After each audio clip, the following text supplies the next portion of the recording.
Bien, buenas tardes. Antes de nada, muchas gracias por su presencia aquí.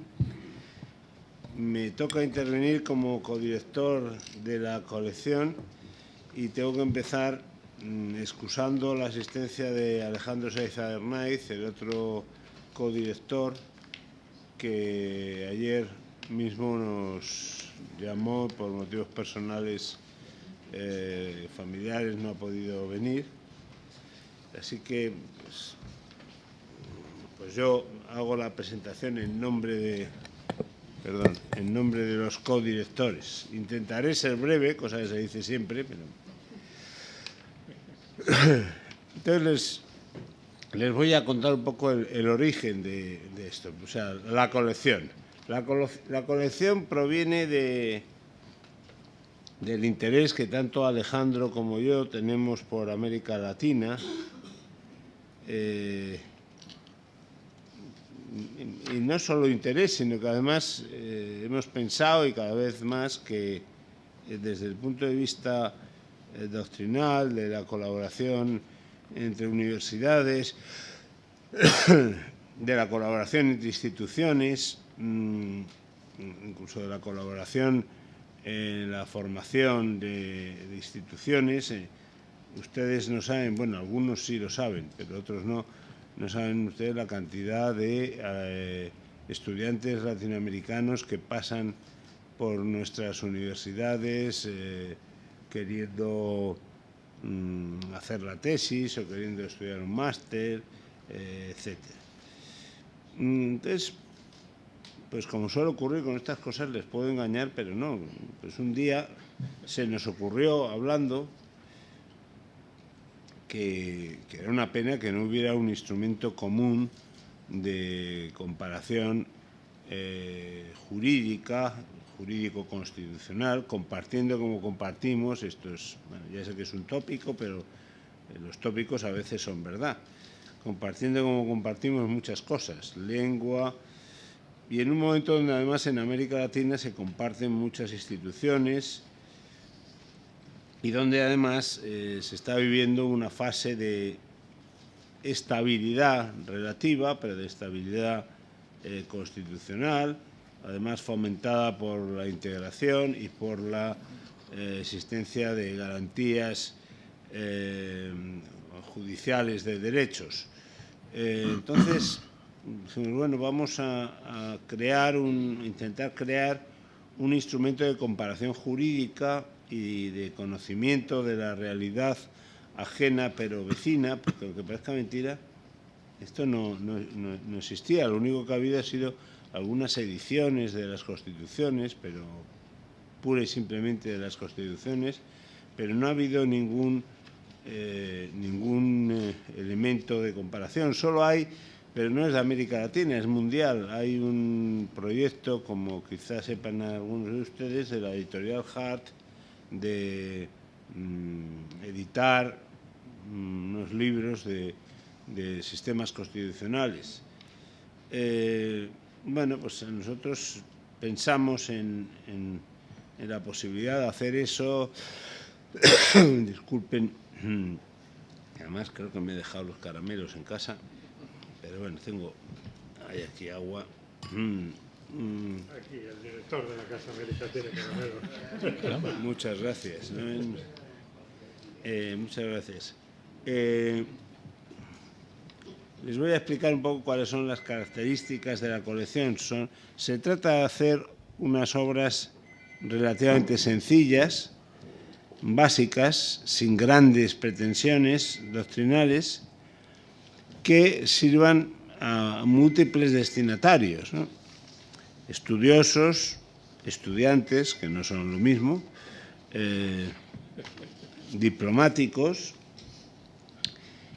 periodistas. El otro día, no sé, en fin, prefiero no repetirlo, pero leía alguna información sobre algún país de América Latina donde se demostraba que el periodista que no sabía absolutamente nada de la realidad institucional. O sea que yo recomiendo a la editorial que intente vender estos libros no sé muy bien si a las agencias de viaje, también a las agencias de noticias, aquí, en fin. Y se trata de que haya un volumen por cada país de habla hispana y portuguesa. Hemos incluido a Portugal y Brasil, por la importancia que tiene hoy en día Brasil en el continente americano. Nosotros presentamos el proyecto a la editorial Tirant, y la editorial Tirant, que además se encuentra en pleno periodo de expansión por América Latina, pues la aceptó inmediatamente. Se dio cuenta que a veces los profesores de universidad pensamos y hacemos cosas útiles. Les voy a contar algo sin contarles algo sobre los autores. Todos los libros están encargados, todos los libros están ya encargados, lo cual no ha sido fácil en ocasiones, y acudimos a Luis López Guerra no solo por ser amigo y una persona de calidad intelectual, sino porque es una persona que comparte con nosotros el interés por Iberoamérica. ¿Qué digo yo? Que lo comparte, nos supera ampliamente. Y queríamos que no saliera solo en libros de España, por evitar una cierta sensación de hispanocentrismo, y entonces le pedimos a otro buen amigo, a Rubén Hernández Valle, no sé si que algunos de ustedes conocerán, es un constitucionalista costarricense que además yo creo que es una de las insignias del constitucionalismo en América Latina. Es doctor en Derecho por la Universidad de Roma, ha sido embajador de Costa Rica ante la República Italiana, es catedrático de Derecho Constitucional de la Universidad de Costa Rica y autor de múltiples obras que no les voy a repetir aquí, pero lo que sí les aseguro es que es un conocedor como pocos del constitucionalismo de América Latina. Luis López Guerra pues ha sido todo. Es actualmente profesor honorífico en la Universidad Carlos III, ha sido vicepresidente del Tribunal Constitucional y del Consejo General del Poder Judicial, secretario de Estado de Justicia, juez ante el Tribunal Europeo de Derechos Humanos y, sobre todo, un viajero impenitente por América Latina, y no solo por América Latina, pero, en fin, muy especialmente por América Latina. ¿Quiénes son los demás autores? Tranquilos, que no les voy a leer una lista de autores. Solo les diré que hemos buscado constitucionalistas solventes, pero huyendo un poco del circuito tradicional, y hemos buscado autores más o menos jóvenes, pero acreditados. Algunos de ellos los conocerán: José Ramón Cosillo, que está encargado de hacer el libro de México; Humberto Sierra, antiguo presidente de la Corte Interamericana, que va a hacer va a hacer Colombia; Antonio Maués, que es un joven constitucionalista de la Universidad de Pará, en Brasil; Samuel Abad, que es otro constitucionalista joven de Perú. Tranquilas, hemos incorporado a algunas mujeres, entre otras a Sofía Sagüés. En fin, no les cuento más nombres, entre otras cosas porque no me he traído la lista y probablemente me olvidaría de alguno. Por último, porque les he dicho que quería ser breve y creo que con un poco de suerte lo conseguiré, me toca presentar al presentador, a Juan Pablo de la Iglesia. Aprovecharé, como se hace en estos casos, para hablar un poco de mí mismo, como enseguida verán. Yo creo que Juan Pablo de la Iglesia es una persona que conoce América Latina pues como seguramente no la conoce casi ningún miembro de la diplomacia española. Es secretario de Estado de Cooperación Internacional para América Latina y el Caribe y ha sido, y me limito a leer algunos de los méritos sobre América Latina, dejo la embajada en Polonia y cosas por el estilo. Ha sido director de Relaciones Económicas con América, subdirector general de México, Centroamérica y países del Caribe, director general de Política Exterior para Iberoamérica. Ha sido también embajador en misión especial para operaciones de mantenimiento de paz y ha sido embajador en Guatemala, México, además de embajador representante permanente de España en Naciones Unidas. En 2004 fue nombrado secretario general de la Agencia Española de Cooperación Internacional y tras la reforma del 2007 pasó a ocupar el puesto de director de la Agencia Española de Cooperación Internacional para el Desarrollo. Ha sido secretario de Estado para Iberoamérica y secretario de Estado de Asuntos Exteriores e Iberoamericanos y desde 2018 secretario de Estado de Cooperación Internacional y para Iberoamérica y el Caribe, donde fue nombrado, como les decía, en 2018. Hace muchos años, ahora viene también lo de hablar un poco de mí, hace muchos años, en 1991, me encontraba con un magnífico amigo, con Jesús González Amuchastegui, en Nicaragua, impartiendo un curso en la Universidad Centroamericana. Y no sé cómo nos llegó el recado del embajador en Guatemala, a quien no conocíamos absolutamente de nada. Luego yo descubrí que era compañero de carrera de su hermano y que teníamos, en fin, lo que pasa en estas ciudades, teníamos amigos comunes, pero no, bueno, nos llegó la invitación para replicar el curso que estábamos dando en la UCA al personal de la Defensoría del Pueblo de dicho país, de Guatemala. Así fue como conocí a Juan Pablo de la Iglesia, porque fuimos tan insensatos de irnos allí a impartir aquel curso. Luego coincidí algunas veces más compartiendo con él y con Luis López Guerra charlas tras cenas en la embajada en Guatemala. Debo añadir que además charlas amenas y enriquecedoras, lo cual no siempre ocurre cuando uno está en una embajada. Les ahorro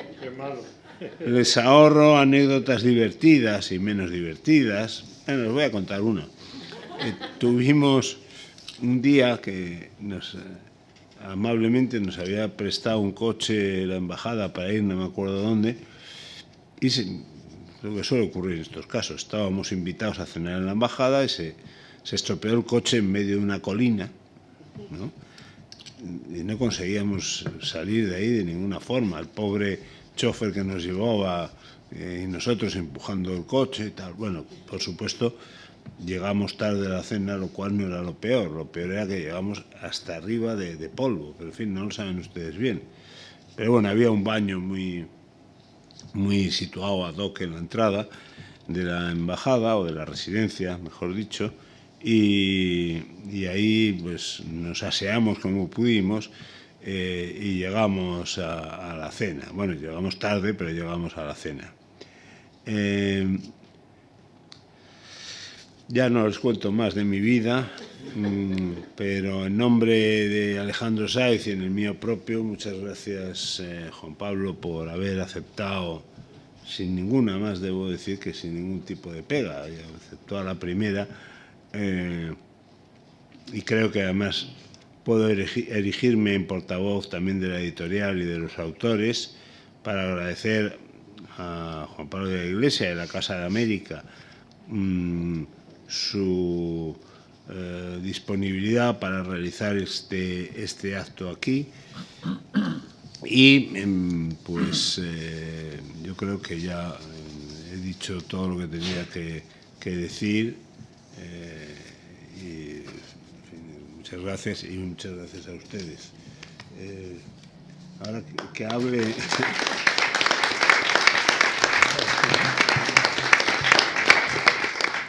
que hable la editorial. Pues muchas gracias, Pablo. Buenas tardes. Efectivamente, yo estoy aquí en representación de Tirant lo Blanc, que es la editorial que edita la colección que hoy presentamos de sistemas constitucionales iberoamericanos. A mí antes Pablo me ha dicho, habla de lo que quieras. Pues yo les voy a explicar que fundamentalmente la función de un editor es arrancar al sabio su saber.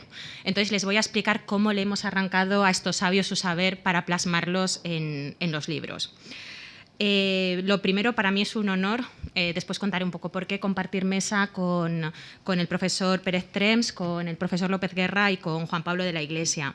Muchísimas gracias a Casa América, a su director y a su equipo por hacérnoslo siempre todo tan fácil y porque nosotros desde el principio pensamos que este era el lugar idóneo para coger la presentación de una colección como esta, así que muchísimas gracias. Y muchísimas gracias a todos ustedes por compartir su tiempo con nosotros y espero que les interesen las propuestas y las ideas pues que hoy y si quieren después pues hacer alguna pregunta podremos debatir. Y sobre todo una petición, que lean los libros, que si puede ser los compren, pidan en las bibliotecas de sus centros de trabajo que los compren, que los citen en los libros que ustedes escriban y sobre todo que difundan el pensamiento de estos libros. Yo creo que es pues lo que nosotros como editores les tenemos que pedir esta tarde.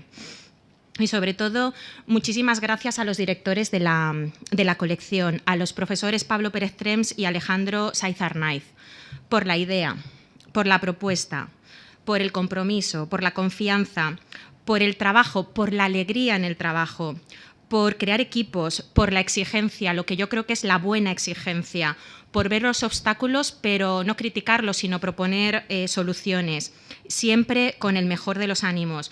Para mí ha sido un proceso maravilloso desde la gestación de la idea y compartirla con Salvador Vives, que hoy no nos puede acompañar porque está en Brasil, hasta la puesta de largo de la presentación hoy de la colección. Muchísimas gracias, Pablo, y te pido que se lo digas también a Alex por hacernos partícipe a Tirant lo Blanc en esta colección.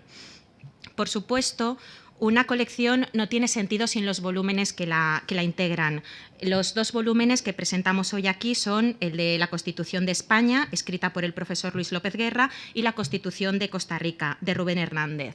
Siempre hemos pensado, yo particularmente siempre lo he pensado, que una editorial, además de la oportunidad, del momento, de la estética o de la especial sensibilidad que podamos tener como editores, la hacen los autores que la integran. Yo creo que hoy, con los compañeros que tenemos aquí en la mesa, es el ejemplo más palmario de que Tirant lo Blanc son los autores que la integran.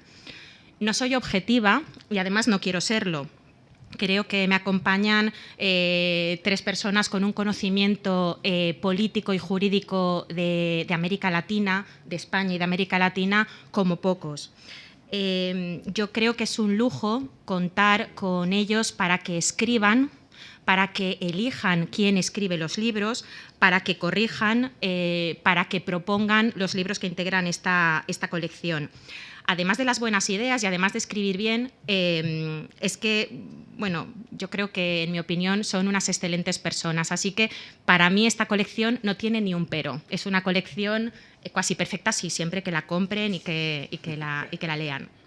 Y, por último, al final el mundo es un cúmulo de sinergias y hace que todo pues cobre su sitio. Esta colección es también una declaración de intenciones de la editorial, de Tirant lo Blanc. Hace unos años, en Tirant lo Blanc, tuvimos la idea de participar en un espacio jurídico de reflexión compartida a ambos lados del Atlántico, en lengua española, de calidad y en igualdad de condiciones con autores de aquí y de allí, a través de lo que nosotros sabemos hacer, que es la edición técnica jurídica. Creamos una editorial en México, en Chile, en Colombia, en Brasil, y comenzamos a escribir y a editar con juristas de todos estos países. intentamos la locura, porque en aquel momento era una locura y las locuras nunca o muchas veces no se plasman, pero esta sí, hacer colecciones que no se ciñeran a un ordenamiento jurídico o a un espacio, sino que queríamos hacer, si se puede decir, colecciones supranacionales y más en materia de derecho, un poco una locura romántica. Hoy esa locura romántica es una realidad plasmada en esta colección. Creo que tenemos 2 volúmenes magníficos porque con todo el rigor son volúmenes prácticos, asequibles, tanto para el jurista como para el que quiere aprender algo sobre la Constitución de España o, en este caso, la Constitución de Costa Rica. Muchísimas gracias y nada más. Gracias.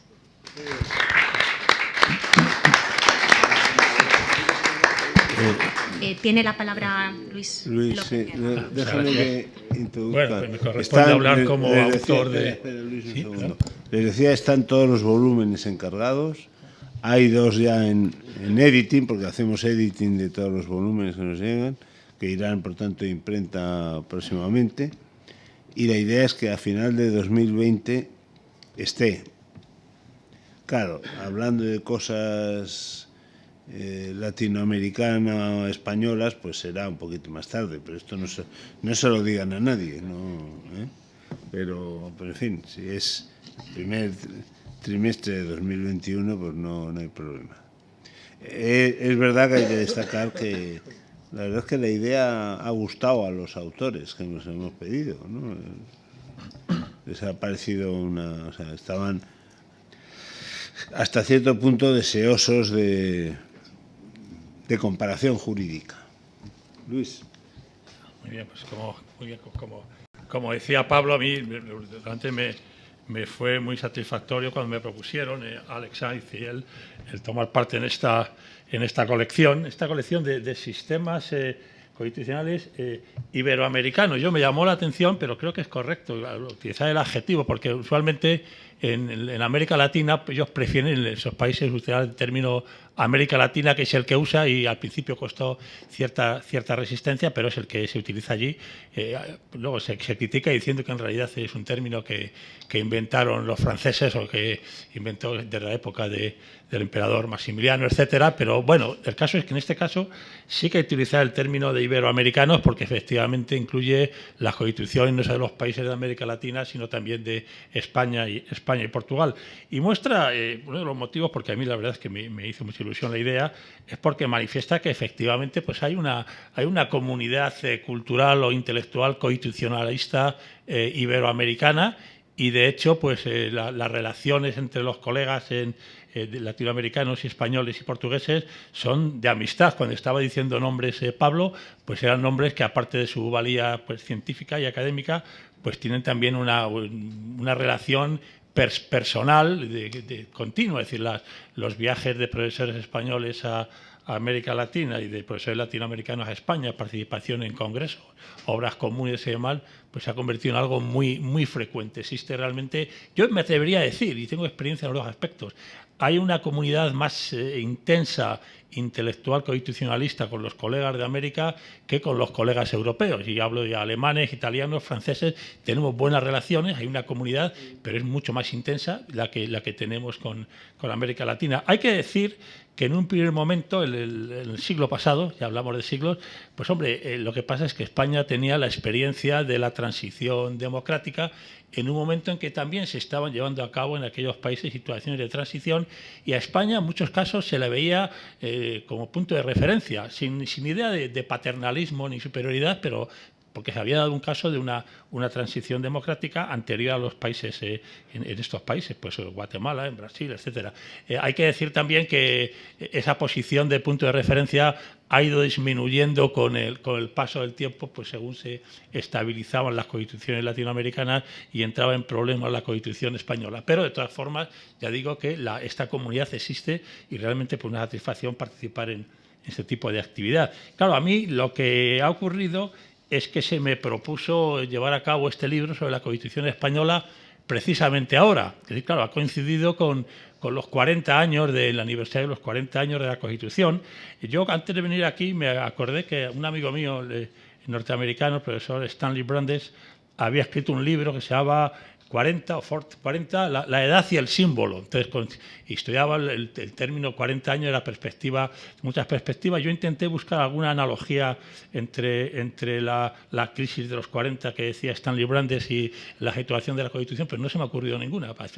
Pero bueno, les puedo decir que ha coincidido con una situación de celebración de este aniversario de la Constitución. Y claro, al escribir el libro, que lo hice sobre todo el año pasado, el problema era que efectivamente la situación constitucional española pues es muy peculiar. O sea, ha encontrado una situación peculiar en comparación con los años anteriores. Se planteaban problemas nuevos que suponían una cierta diferencia con la etapa anterior. Pues son problemas que todos conocemos, basta con ver la prensa y la actualidad de todos los días. Pues por una parte, frente a la situación de bipartidismo estable que teníamos antes, una situación de multipartidismo que provoca una cierta inestabilidad. Por ejemplo, pues sin ir más lejos, el año 16 pues hubo que nombrar no solamente 2 elecciones, sino también la elección anterior y la del 16, sino 2 nombramientos de 2 investiduras del presidente del gobierno que duraron infinitamente. Ha mostrado los problemas que tiene esto, y estas dificultades que se han trasladado también, por ejemplo, y eso lo digo, pues a la labor legislativa. Resulta que en los últimos años el Parlamento español se ha visto en gran parte muy bloqueado por estos problemas. El año pasado, por ejemplo, el año 18, resulta que aprobaron como mucho 11 leyes ordinarias y 4 orgánicas, mientras que hubo que aprobar 28 decretos leyes, que es decir, que había un problema no solo en cuanto al Ejecutivo, en situación de inestabilidad, sino parlamentario. No hablemos ya del problema territorial que tenemos, la situación de la vamos a llamar crisis del Estado de las autonomías. Es decir, que según escribía estaban pasando cosas. Era complicado el decir, bueno, vamos a exponer lo que es el sistema constitucional español cuando parece estar en una fase de mudanza o de transición. Claro, al escribir un libro sobre esto, pues yo creo que hay que tener cuidado para no caer en dos vicios o problemas que solemos tener los españoles, y no solo ahora, porque si ustedes leen el siglo XIX y a Larra, etcétera, por una parte la tendencia o bien hacia la autocomplacencia y decir, bueno, tenemos una Constitución que es de un ejemplar, estamos entre los países más democráticos del mundo, a veces dicen los 10, los 8, los 20, pero en fin, lo mejor, en fin, tenemos un Estado de Derecho consolidado. Parece que tenemos también mirando de reojo a los demás países para que lo reconozcan. Y por un lado, junto a la autocomplacencia, que se manifiesta a veces en que los comentarios a la Constitución pues son ditirámbicos y son siempre de conmemoración, la otra tendencia es la contraria, es la autoflagelación, es decir, no, realmente trasladado al sistema constitucional esto es bastante desastroso, la transición en realidad fue un sistema fallado, el sistema de autonomías territoriales no funciona. En fin, tenemos estas dos líneas, y yo intenté pues evitar caer en ninguna de estas dos perspectivas, ni la autocomplacencia y autoalabanza, ni la autoflagelación. Intentar una visión realista y crítica, es decir, por una parte reconociendo lo que hay, viendo los problemas, las ventajas que ha podido haber, los problemas que se plantean, y me fue muy útil. Yo siempre he tendido mucho a las perspectivas históricas, a ver las cosas, cuáles son sus raíces y cómo se ha desarrollado. Yo creo que una visión histórica de la Constitución es interesante para ver si tenemos más problemas que otros países o si ahora estamos en situación peor que en otras ocasiones. Y la verdad es que en una perspectiva histórica yo creo que hay motivos para no ser excesivamente pesimistas, porque claro, si nos fijamos en el origen de la Constitución, cuando en el periodo constituyente, pues el año 77-78, los problemas que había eran muy similares a los de ahora y, si se quiere, peores. Es decir, estaba en una fase en la que por una parte veíamos a nuestra historia y veíamos los problemas que se planteaban tradicionales de inestabilidad gubernamental que habían caracterizado toda la historia de España. No digamos ya los problemas entonces también de incertidumbre sobre cómo organizar la base territorial del Estado, es decir, si adoptar un modelo autonómico o federal o confederal, lo que dificultades muy notables. Luego el hecho de venir obviamente de una y bueno, y el problema territorial, si se acuerdan ustedes, los años 77, 78 y más adelante, venía a unirse el problema grave del terrorismo que estaba ahí. El salir de una dictadura suponía también cambiar pues una serie de estructuras administrativas, judiciales, etcétera, que no se correspondían. Y todo ello en medio de una crisis económica y un nivel de inflación muy considerable. Es decir, que la situación ahora se puede parecer crítica, pero claro, si se mira lo que fue el momento de la transición, la verdad es que parece que las cosas no son tan malas. Y entonces es interesante ver una cosa. En aquel momento, la solución que se dio a estos problemas, como bien sabido, fue la solución del consenso. Pero claro, el consenso dio lugar, y yo eso lo he oído en algún punto, pero vamos, es una cuestión bien sabida, el consenso dio lugar que para aprobar una Constitución había que aprobar una Constitución en gran parte con un texto abierto. Es decir, considerando que el tiempo era también un factor a tener en cuenta y que no se podían arreglar todos los problemas constitucionales al mismo tiempo, sino que el dejar una cierta dilación, una cierta posibilidad de apertura y desarrollo, pues era una técnica útil. Y de hecho, cuando uno lee la Constitución, pues se da cuenta, y eso también se ha señalado, que es un texto deliberadamente, en muchos puntos, impreciso y abierto. Es decir, es un texto que se remite a la actuación futura pues, del legislador, del ejecutivo, de los jueces, pues para una serie de materias básicas. Por ejemplo, los derechos fundamentales, en gran parte se remite su estructura y su precisión pues, a leyes orgánicas posteriores e implícitamente a la interpretación que quisiera darles el Tribunal Constitucional. En lo que se refiere al sistema electoral es algo más preciso, pero excepto establecer un número de diputados y unos criterios proporcionales, pues también deja una notable discrecionalidad a los políticos del futuro. Y no digamos ya en el sistema territorial, en que es tan abierto que hubo en su momento que nombrar una comisión de expertos que señalase pues, algunos criterios de por dónde convenía ir. Es decir, que se dejaban abiertas, la Constitución realmente dejaba abiertas varias vías, establecía varios principios básicos, pero dejaba abierta una notable cantidad de vías a seguir, tanto en los aspectos de derechos fundamentales, como en los aspectos de organización, como en los aspectos territoriales, etcétera. Claro, ¿qué ha ocurrido? Pues que algunas de estas vías seguidas, de estas posibles vías seguidas, han tenido más éxito que otras y algunas de las vías que se han seguido pues se han encontrado con problemas notables. Siempre, usualmente, suele hablarse del problema territorial, pero también en otros aspectos se puede hablar, por ejemplo, de los problemas de derechos fundamentales, de la puesta en práctica del Estado social, etcétera. Y entonces, digamos que es el hecho de que algunas de las vías seguidas del desarrollo constitucional pues no hayan tenido excesivo éxito, pues ha llevado como consecuencia que a veces se hagan propuestas de reforma constitucional. Se dice, no, esto parece que no funciona bien, es necesario reformarlo. Pero claro, como por otra parte la reforma de la Constitución es complicada, es una Constitución extremadamente rígida, pues esto llega también a una cierta sensación a veces de crítica, de frustración, en cuanto que parece que la Constitución no está funcionando como debe. A mí me parece que este tipo de críticas o este tipo de situación no están, cuando se ve el texto constitucional, y yo lo señalo en el libro, no están muy fundadas. Es decir, hay que tener en cuenta que la Constitución, como ya dije, al ser un texto muy abierto, pues deja vías posibles. Y si unas vías no tienen éxito, pues puede haber otras. Por ejemplo, digamos, en el tema de derechos fundamentales. Es verdad que la Constitución no reconoce directamente derechos de tipo económico o de tipo social. Los derechos que reconoce pues son los clásicos de libertad y derechos políticos.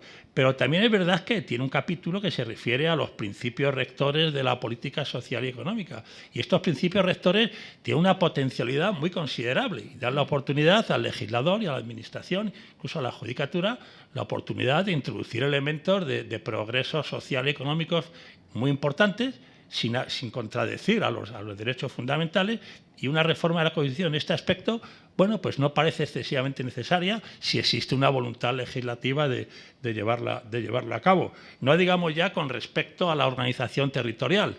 Es verdad que ha habido un desarrollo determinado, se han seguido ciertas vías de desarrollo, como podían haberse seguido otras. Por ejemplo, podría haberse elegido en que no todo el Estado español se configurara mediante comunidades autónomas, sino seguir un poco el modelo de la Segunda República y que hubiese una parte del territorio con autonomía y esa parte que no. Se eligió que fueran comunidades autónomas ocupando todo el territorio, que todas tuvieran competencias legislativas. Pero ha habido vías que no se han estudiado. Por ejemplo, pues la vía del artículo 150, que hace posible la transferencia de traspaso de competencias del Estado, de poderes del Estado, que por sí no sean totalmente insusceptibles de esta transferencia. Entonces, esto supone una posibilidad de apertura muy notable que no se ha seguido, que posiblemente pudiera conducir a una mayor flexibilización del sistema constitucional sin necesidad a una muy difícil y, de luego, controvertida reforma.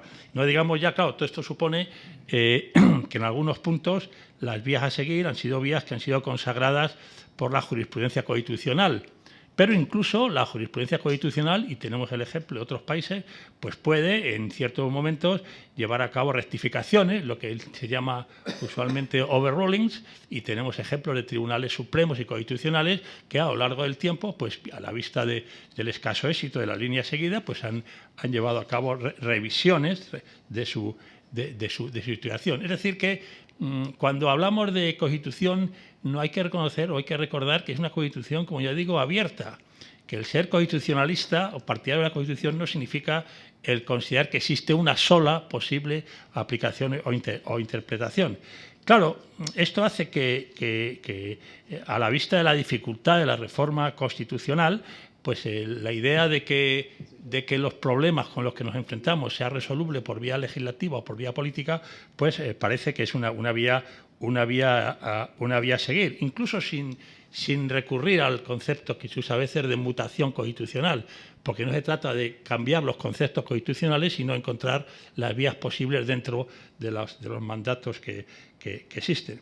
Claro, aquí podría decirse, pero esto no supone una cierta inseguridad jurídica, es decir, el decir que unos artículos constitucionales se puede interpretar de una manera y luego cambiarlos e interpretarlos de otra.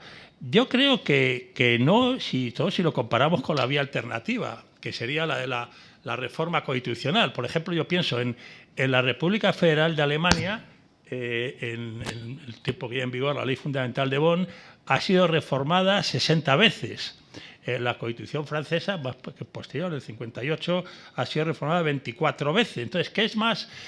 ¿Qué supone mayor estabilidad? El tener un texto constitucional que prácticamente no se toca, con diversas interpretaciones posibles a lo largo del tiempo, o tener un texto constitucional cuya misma literalidad está siendo alterada no menos que 60 veces en una serie de años. Yo creo que ambas vías pues serían realmente alternativas, y si no es posible la reforma constitucional, pues incluso la idea de reinterpretación constitucional pues puede ser una vía adecuada.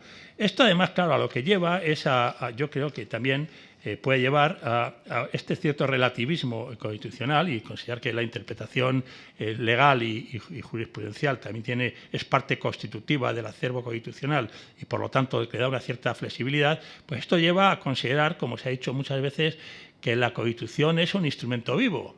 Es decir, que no parece procedente interpretaciones historicistas radicales que de una vez por todas pues plasmen este mandato constitucional tiene este sentido y no otro.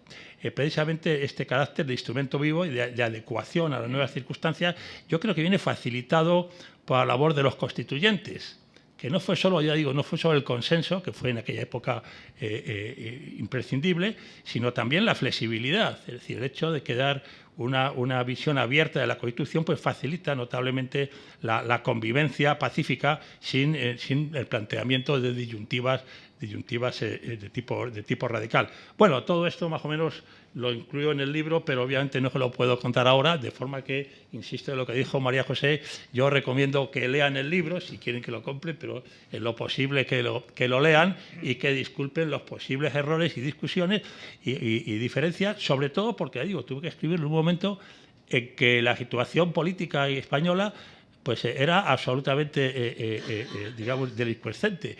Y cuando yo escribí aquí y hablaba de que el sistema electoral había promovido un sistema bipartidista, pues no sabía si efectivamente lo que estaba diciendo en ese momento se iba a mantener o no se iba a mantener en el futuro. Pero yo creo que también en gran parte lo que dicen los libros lo crea no solo el que lo escribe, sino también el que los lee. De forma que yo ya lo más que puedo decirles es que léanlo ustedes si tienen tiempo, y ya si alguna vez se les ocurre, y veo a muchos amigos aquí, pues que me digan de verdad lo que piensan. Y con esto, pues muchas gracias por su atención.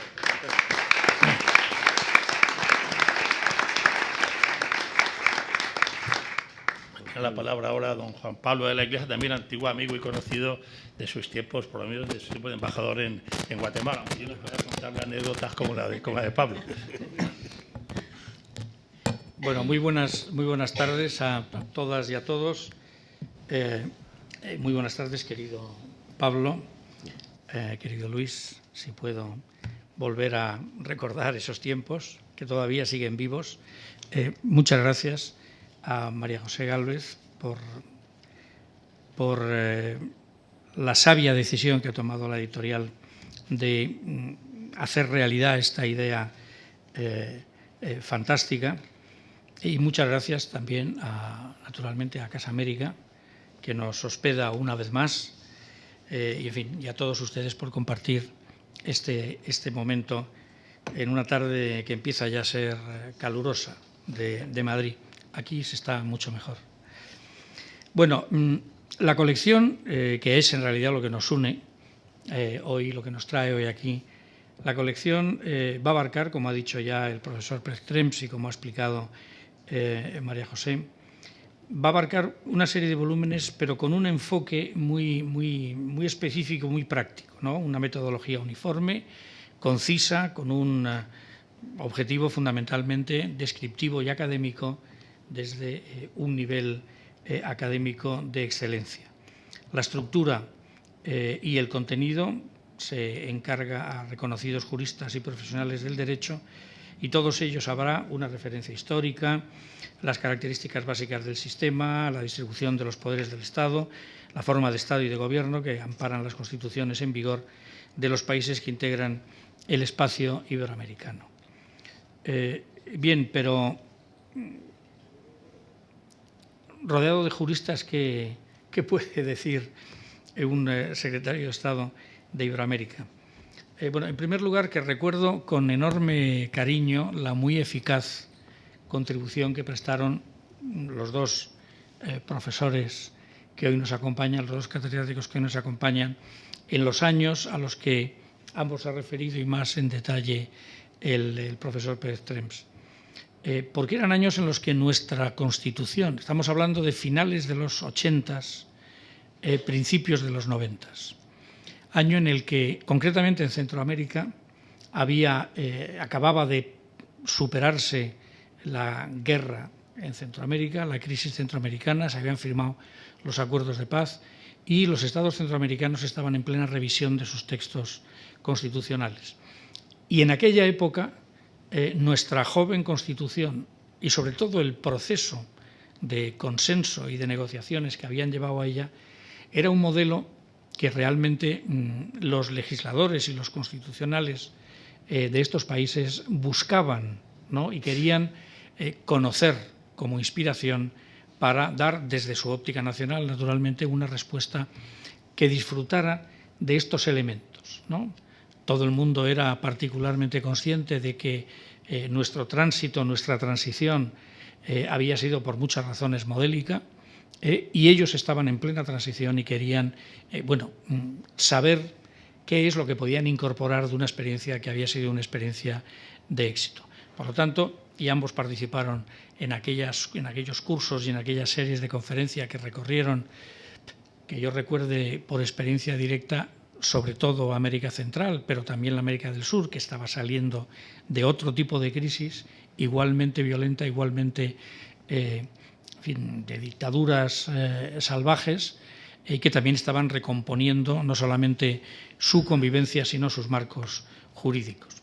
Por lo tanto, esa es la primera explicación de por qué hoy aquí estoy acompañando a los que lo han ideado y a los que están redactando estos libros, estos estudios constitucionales, porque estoy convencido que hay un elemento que es muy importante en esta colección, ¿no? Y es que nos va a ayudar a conocer mejor a los países iberoamericanos. Hablabas, Pablo, de cómo se traslucía la ignorancia de un periodista al relatar. Bueno, la verdad es que lo vemos continuamente, ¿no? Vemos que no hay una descripción correcta de lo que está pasando, cuando lo que está pasando es primera vuelta, segunda vuelta, control jurisdiccional, composición de los parlamentos.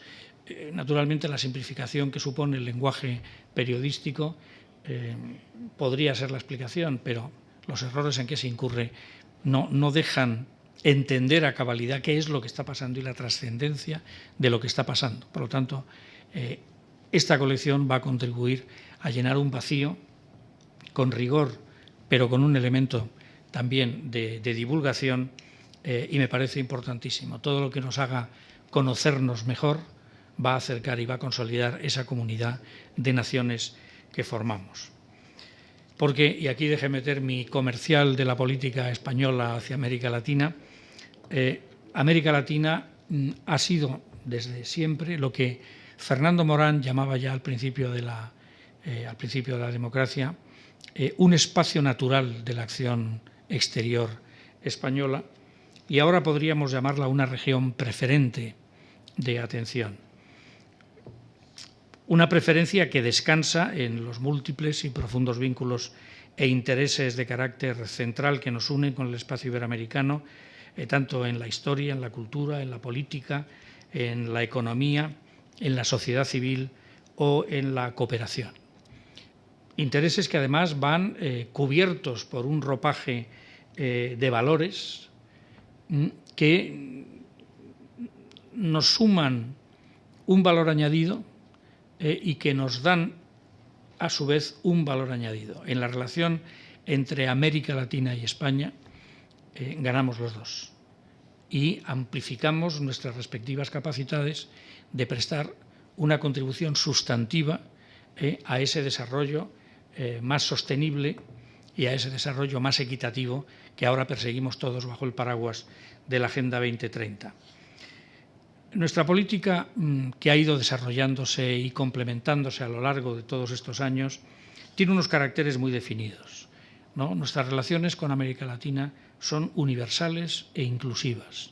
Mantenemos las mejores relaciones, y ese es el objetivo que perseguimos, mantener las mejores relaciones posibles con todos los países, sin exclusión en toda la región, y dispensar, naturalmente, un trato diferenciado a cada uno de ellos.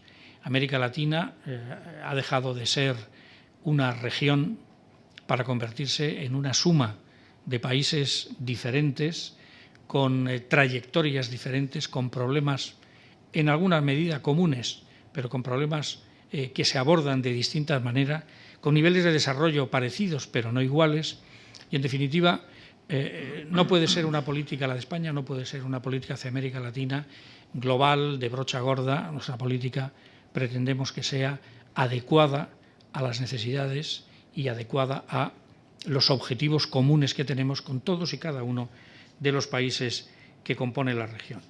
Por ello, y para ello es necesario una actitud dialogante, una actitud constructiva, una actitud solidaria, que se refleja fundamentalmente en la cooperación, pero no solo en la cooperación, unas relaciones económicas de una importancia que algunos consideran sistémica para muy importantes empresas españolas,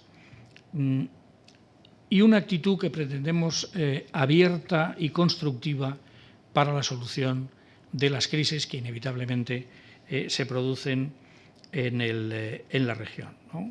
Una aportación que reconozca el papel central de quienes sufren la crisis y que lo que pretende es facilitar y apoyar soluciones democráticas, soluciones pacíficas, soluciones entre los ciudadanos y soluciones que, en definitiva, contribuyan a que no haya fisuras y, si las hay, que puedan corregirse entre el objetivo común que todos los países de la Unión, de la Comunidad Iberoamericana, pretendemos.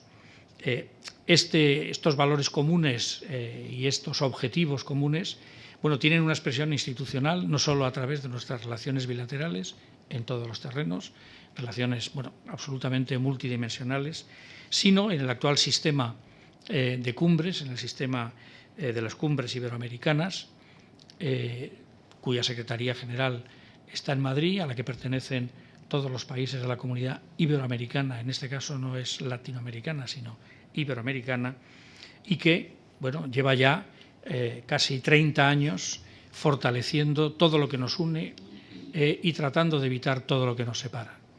Y la cooperación horizontal, triangular, es uno de los mecanismos preferidos por la comunidad y por todos los países que la componemos para llevar adelante este fortalecimiento de nuestras relaciones. Bueno, ese es el entorno en el que viene a prestar una contribución este mejor conocimiento de los marcos legales constitucionales de todos los países que conformamos la Comunidad Iberoamericana.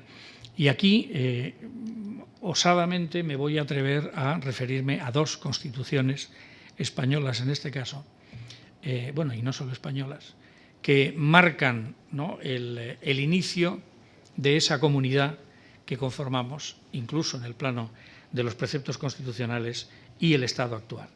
La primera, por supuesto, ya lo saben, no hace falta que lo diga, si levantáramos la mano, como en los concursos, todo el mundo sabría que estoy hablando de la PEPA, de la Constitución de 1812, que fue en realidad la primera y única constitución compartida entre los españoles de ambas partes del océano, ¿no?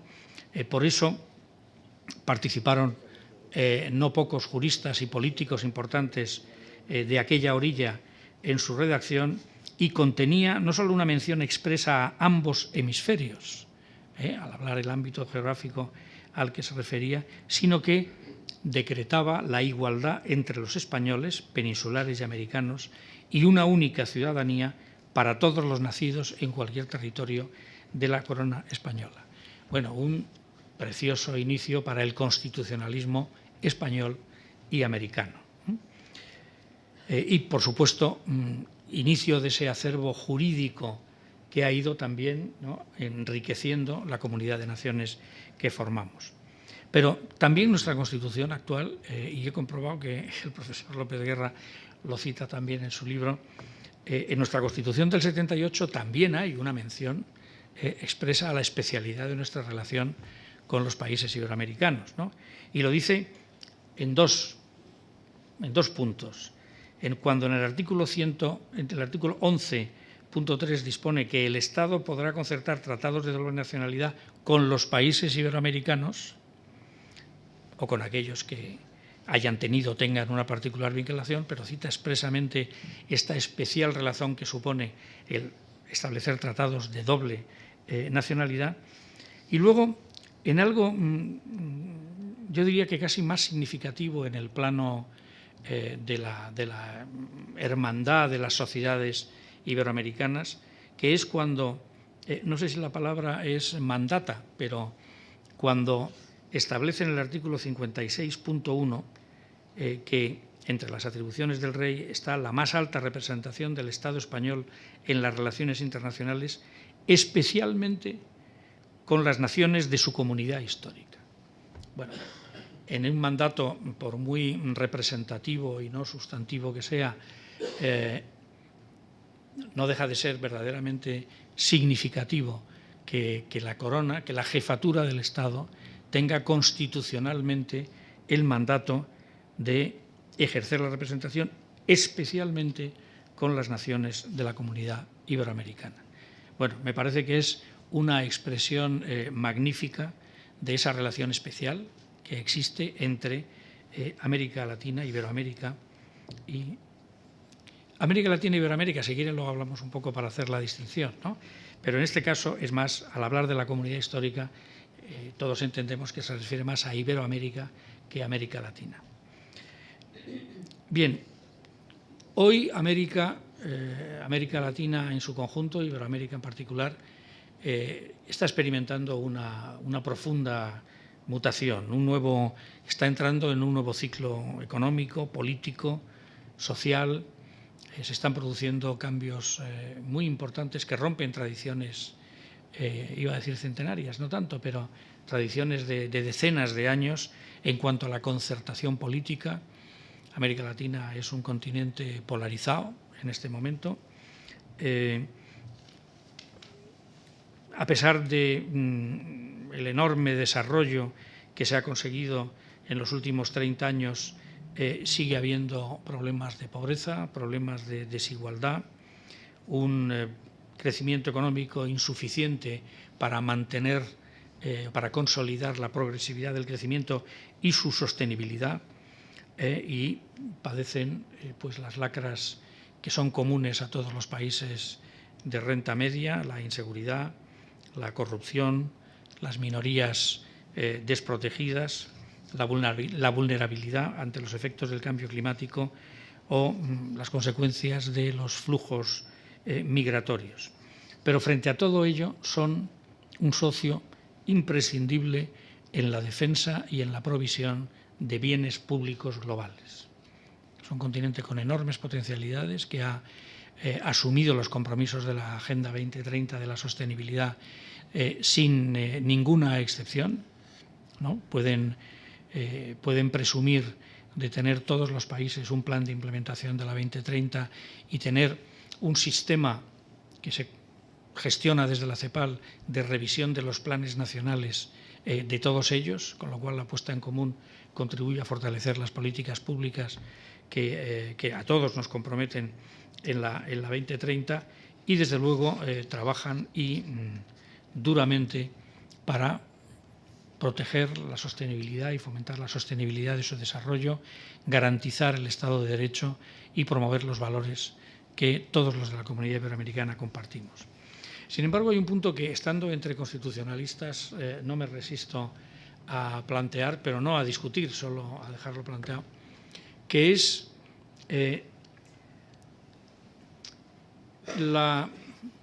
¿cómo llamarlo? El recurso al que líderes políticos importantes en la región han recurrido para modificar en la práctica o ignorar las previsiones constitucionales, aduciendo la existencia de una norma superior más generosa, ¿no? Me refiero a el proceso que inició o las técnicas que se iniciaron en Costa Rica por el presidente Arias para esquivar la prohibición constitucional de repetir una vez más su candidatura a la presidencia, aduciendo que las limitaciones que establece la Constitución son contrarias a los derechos que reconocen los documentos que obligan a todos los países iberoamericanos. Aquella vez tuvo éxito, pero es que luego tuvo éxito un planteamiento muy similar en Nicaragua, luego lo tuvo en Venezuela y ahora mismo lo está teniendo en Bolivia. Yo, oyendo al profesor López Guerra, no sé si esto debería entrar en las vías abiertas o se trata de un overruling, pero realmente es preocupante porque, en cierto modo, aunque sea con la participación de los poderes judiciales, aunque sea con la alegación de que hay legislación supranacional, que se establezca este pugilato entre las declaraciones universales de derechos humanos y las prescripciones específicas para el ejercicio de un derecho determinado que está en la Constitución y por lo tanto es parte de un contrato social y político a todos los ciudadanos, y que sin reformar ese contrato social se pueda esquivar a través de estas argucias legales, me parece que es, cuando menos, una fórmula inquietante, ¿no? Una fórmula inquietante que habrá que seguir y que habrá que examinar a la luz de los preceptos constitucionales, las consecuencias políticas, porque, en principio, todo acto que esquive lo que la Constitución prevé es, desde luego, una quiebra del pacto social y jurídico y político básico que son las constituciones y casi nunca es para que haya más libertad, ¿no? Sino que puede fácilmente traducirse en, de alguna forma, un recorte de las libertades o una consolidación de un planteamiento político que por la forma como llega no es necesariamente compartido y mayoritario en la sociedad. Bien, esto demuestra hasta qué punto estos temas que hoy nos traen aquí y estos estudios son positivos, ¿no? Y aportan al mejor conocimiento de nuestros respectivos países y debo decir que estoy encantado de haber compartido este rato con ustedes y quiero terminar felicitando a los autores, a los promotores y a la editorial por esta iniciativa, por llevar a la realidad esta aventura y expresarles mis mejores deseos de que tenga el éxito que merece por su concepción, por su nivel y por los temas tan fundamentales para nuestra comunidad, la que todos conformamos, como son las constituciones, las normas básicas y superiores que regulan nuestra convivencia social y política. Muchas gracias a todos.